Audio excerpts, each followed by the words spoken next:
Hello everyone, welcome to ChessVisor, your wise choice to improve your chess. In this exciting chess analysis video, we'll be taking a closer look at the highly anticipated matchup between the two young chess prodigies, Abdusattorov and Praggnanandhaa. From the WR Masters round number 4, the game was played using the Sicilian Defense and ended in a draw with an impressive 99% of the accuracy rate. So without much delay, let's get started. With white pieces, Abdusattorov starts the game with 1 e4 and Praggnanandhaa defended with the move c5, that is Sicilian defense. The game continues with the knight f3 and then knight c6. We have the old Sicilian on board. Pawn to c3, and to take advantage of this move, Prag plays the move pawn to d5. And now after e takes d5, we have queen takes d5. And now there is no knight c3 to hit the queen. So we have pawn to d4, and after knight f6, we have bishop e2. The advantage of playing the Sicilian defense is that now the c pawn is participating in the center, and anytime if black wants, he can simply take towards the center. And one more thing is that in this type of structure, if you take towards the center, and that will leave a isolated pawn for the white, and that is called IQP or isolated queen pawn situation. That could be an advantage as well as a disadvantage. Let's see how the game progresses.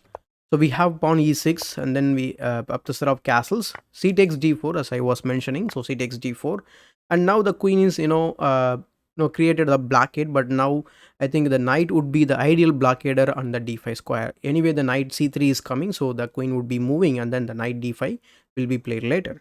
We have bishop e7 and then knight c3 as per the agenda. So queen d6 again, he hits the queen. Queen goes back to d8. And you might be thinking, why Abdusattorov moves the piece twice during the opening? So it's because now he has gained a tempo by hitting the queen, and the queen is actually forced to go back because the queen was actually centralized and it was well positioned. But now after knight to b5, there is this small trick, cheap trick. It's not that Prag is going to fall, just gaining a tempo on that c7 square with the bishop f4 move. That is the point of playing this move. But here again, you cannot you can castle. Actually, you can castle here. Otherwise, Prag played this move, that is knight to d5. Knight to d5 is actually hitting the bishop again, gaining the tempo on the bishop, and also it covers the c7 square, and the bishop drops back to g3. We have castles by Prag. And here after rook c1, putting it on open file. It's a very logical move. And then bishop d7 developing, and also over protecting the c6 square. Knight to d6, grabbing the bishop pair. So bishop takes d6, bishop takes d6, and now comes the move knight c e7. The knight is looking to go to the f5 square to hit the bishop. So the bishop drops back, and also it maintains the pin on the knight. So Prag simply plays the move rook e8 to unpin the rook.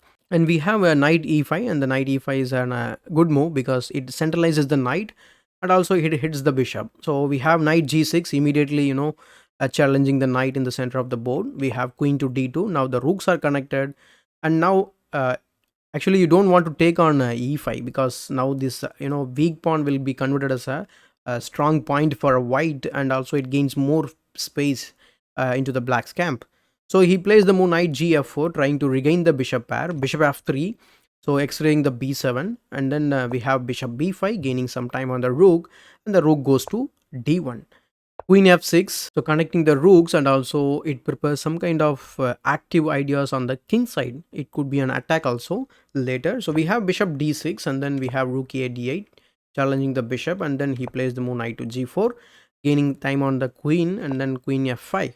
So after bishop takes f4, we have a series of exchanges on f4 now. So bishop takes f4, queen takes f4, and then knight e3. And now the knight is challenged, and now it is defended one more time. So knight bishop c6, knight takes d5 anyway. So queen takes d2.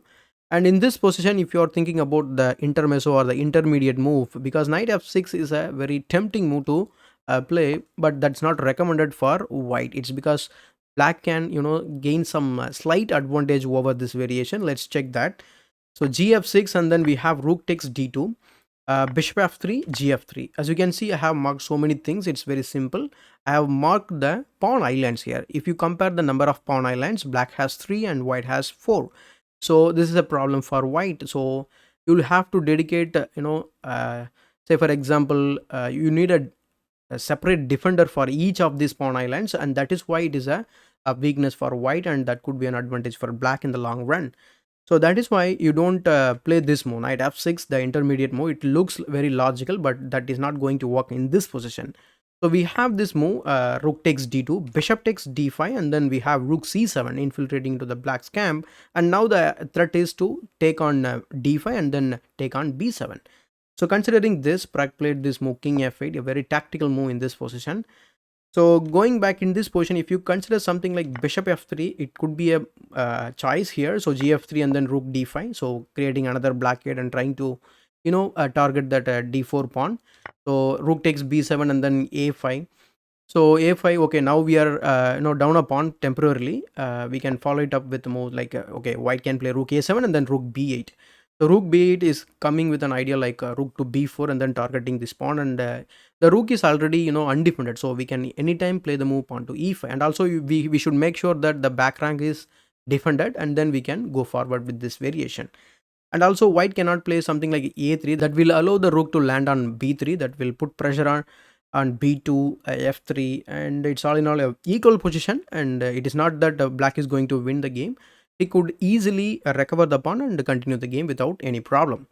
So going back in the game, here after rook c7, he played king f8, it's a tactical move. Let's see how. So bishop takes d5 and then e takes d5.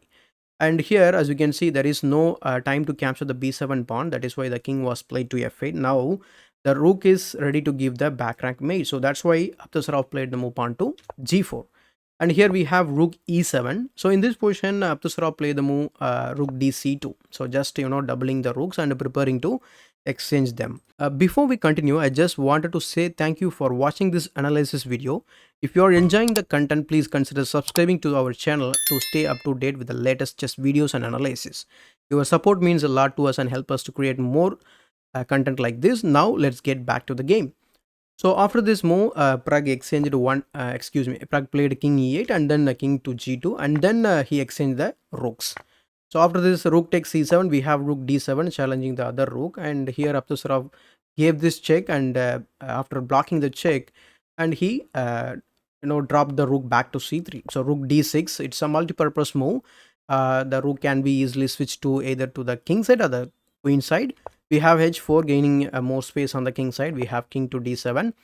So the king is very active. It is covering almost all the entry points for white. So now the rook is relieved from the responsibility. That means it can move either side. So we have rook a3 targeting a7. We have rook b6 counter-attacking b2. Rook takes a7, rook takes b2, king f3, and then we have king e6, rook a8, h6, and then we have king e3, rook c2, rook e8 check, king to d6, h5. And now actually both players have to be very, very careful. It's because both rooks are very active. You cannot you cannot afford to lose even a single pawn in this type of position. So rook c3 check, and then we have king f4, rook d3. Now the idea is very simple. Pragg wants to capture the d4 pawn, and then his pawn d5 will be a passer, and that will be rolling.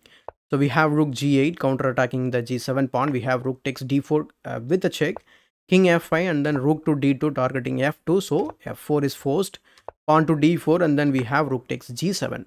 So to defend f7, we have to play something like king to e7. That's what actually played in the game. If you play something like rook takes a2, I don't think that is going to work, because now white can take on f7, and now this pawn is a weak pawn, and also this pawn is a weak pawn. That's very risky. Once this pawn falls, I think white's pawn will be running faster than black's.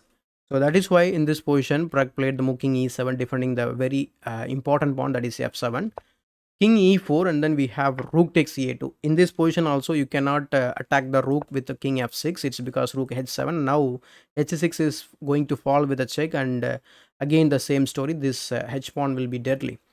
So going back in the game, he plays rook takes a2, and we have rook g8, rook to d2. We have rook b8 attacking b7, king f6, rook takes b7, rook e2 check, king takes d4, and now becomes the move rook to g2. So now the pawn is attacked now. So he plays like, okay, let's give the check, rook b6 check.